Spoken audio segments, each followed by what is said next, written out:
Yo, what's going on, guys? It's Valix Fury back with another Outriders video, and today I'm going to show you my Pyromancer build and what I've used to clear all the maps solo T15 Defy the Storm, because why would you waste your time doing that mission? You get nothing from it other than that stupid emblem. But anyways, this is going to be my Pyro build that I've used to clear all of the missions on T15 solo, as you can see, and there's the associated times with them. This is also super good for team play. Like I would say this is probably one of, if not the best team play build, because you got so much synergy with your teammates in it. But anyways, let's get straight into it. So we'll start with the skills. So I run Heatwave, because Heatwave's just fun. You can hit multiple guys with it, and it has a nice synergy with the build.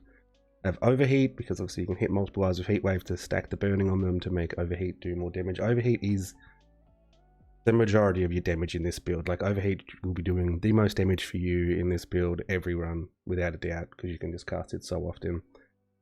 You just spam it off cooldown, just spam the cast.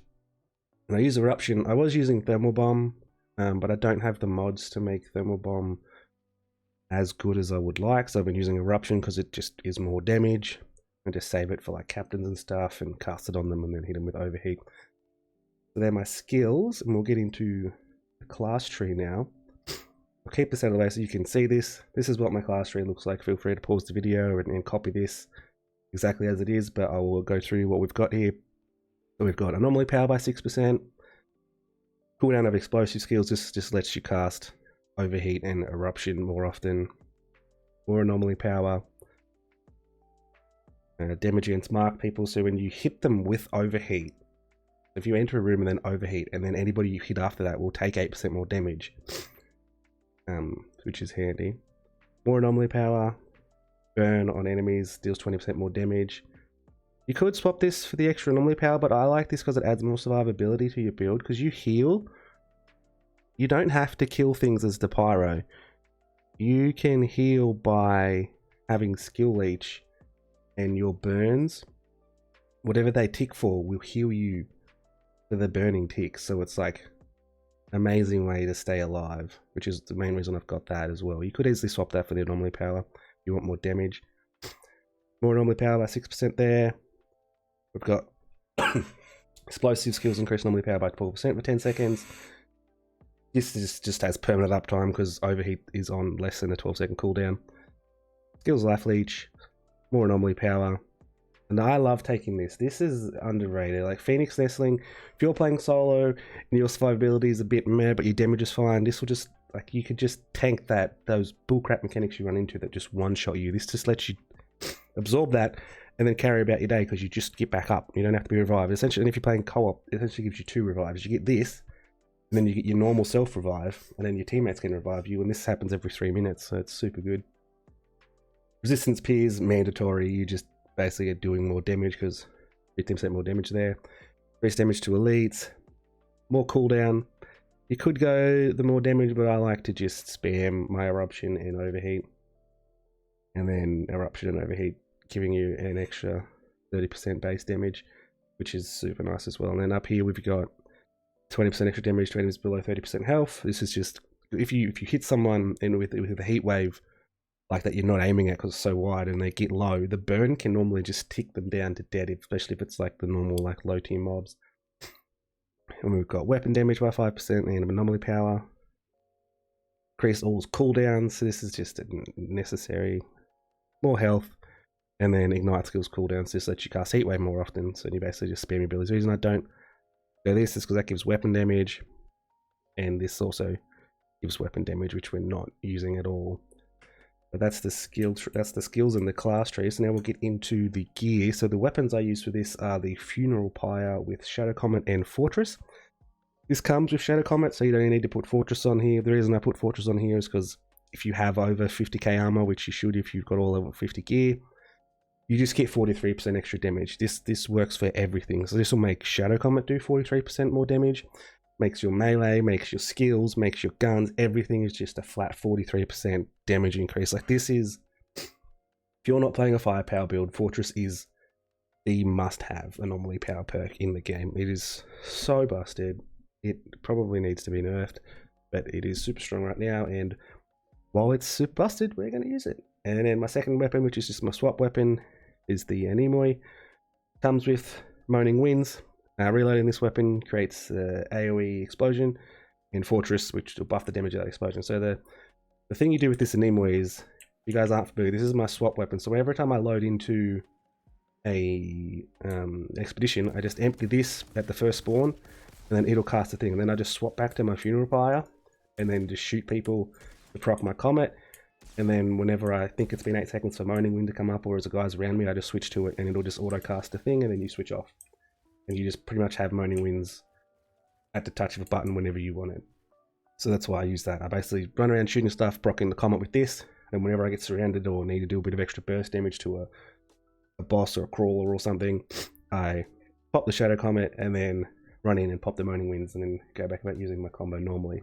So let's get into the armor now. So I'm still missing a piece that I would think would make my build better, but this build has worked completely fine. I've had no issues with this at all. So we'll just get into it. We've got the Akari Helmet, which you can buy from Tiago, so that's pretty much a guarantee. Like, everybody should be able to get this if you have the drop pod resources. Buy this. It comes with Fire Tsunami. Fire Tsunami is amazing. Makes your heat wave wider, so you can hit more enemies with it. So you'll be, say you're like focusing on like a Broodmother or something, you'll just accidentally clear out all the trash mobs around them because of how wide your heat wave is. And then the mandatory perk I would say on this build, Burnt Out, is mandatory. Damaged enemies take 25% more damage for 8 seconds from Heatwave. So if you hit something with Heatwave, everything you hit now takes 25% more damage. And that stacks. So if you cast a second Heatwave, if you had the double cooldown, all those things you hit, if you hit them with both, now take 50% extra damage. If you hit them with the third one, they take 75% extra damage. So what I do is I just run into a group of enemies, triple spam my Heatwave, and then press my Overheat and just get a massive burst of damage. And then there's obviously the Akari set. Enemies damaged by Heatwave get you 50% anomaly power bonus. This doesn't stack infinitely. I've noticed my anomaly power gets capped at about 550k. I'm not sure if this is supposed to have a cap, but it looks like it might be like a 200% cap. Maybe it's a little bit less than that. So 100% on mine will go to 330. Yeah, maybe like 150% cap. So this only caps out at 3, maybe 4 enemies. So if you hit any more than 4, it's kind of redundant, but I haven't noticed my anomaly power going over 550k. So if they remove the cap on this build would be absolutely insane. But because there's obviously a cap in place, it's still super good. Then I've got the Akari chest piece, which comes with detonator. This is mandatory. This lets you just spam your overheat. It's, what is it on? It was on like a 4.6 second cooldown. You just spam overheats every time it's off cooldown. You just get so much free damage. It's an interrupt, like, it is amazing. And then I have Tidal Wave for the extra cast of Heat Wave to obviously prop Burnt Out.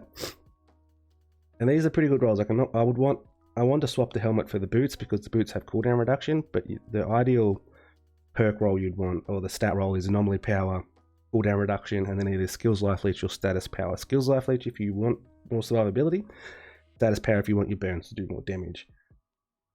And then this has a normally cooldown skills life leech, so that's not bad. We're just missing a cooldown. I've got the Akari pants, which come with the normally skills life leech cooldown. Super good. We like all those things.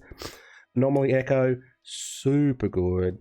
Every time you cast an ability, you just get 11,485 anomaly power. And what this does, because of the way the scaling works in the game, this gets added to your base value. So it doesn't give you all the percentages and then puts this on top. It'll give you this. So my anomaly power will start at 176,000 and then get scaled by the percentages. But then it gets capped at the 550k, I've noticed.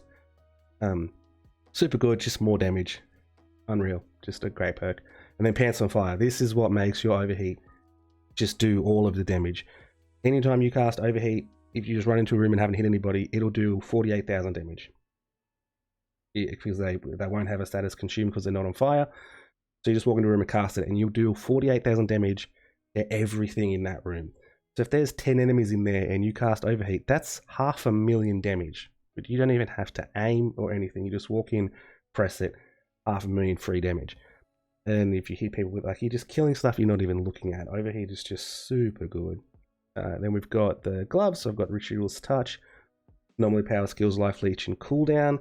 I would say in order of priority, you would want Anomaly Power, Cooldown, and then it's up to you if you want Status or Skills, Life Leech. It depends if you want to do more damage or if you want more survivability. I have the extra cast of Heatwave. So I have 3 casts now to stack up the Burnt Out to 75% damage. I've got Bullet Kindling. It deals 20% more damage to enemies afflicted by burn. So that's just, I don't know why it's called Bullet Kindling, because it just says damage, it doesn't say weapon damage. So you put them on 5 Heatwave, and then that's another stacking 20% damage on top of the stacking 25% we've got here. So we can hit them with 3 of those for 75% damage, and then because they're on fire with this, they're now taking 95% more damage. Super good.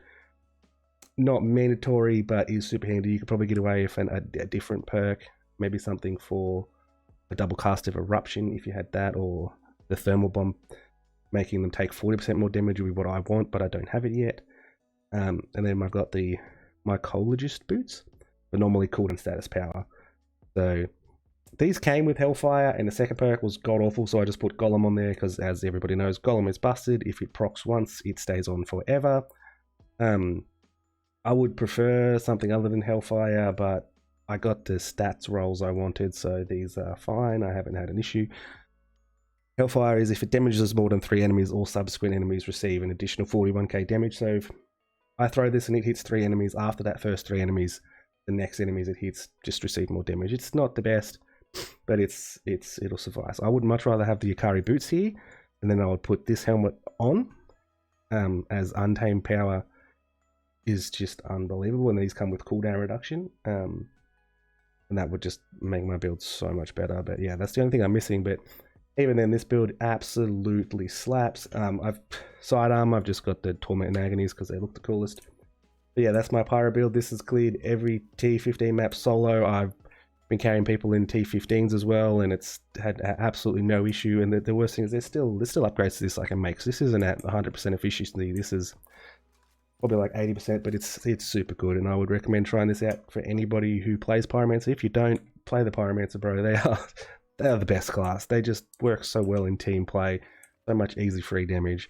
But yeah, if you like this video, guys, give it a like. If you want to see more Outriders content, subscribe to the channel. I'm going to make a guide for all of the characters I have in builds. I'll be making a lot of Outriders content, so make sure you subscribe to the channel. If you want to chat Outriders and hang out, swing by my Twitch. I'll put a link in the description below, as well as some other links, and come and hang out, chat some Outriders, and maybe we'll get some CTs in. Alright, that's it for me today, guys. Peace.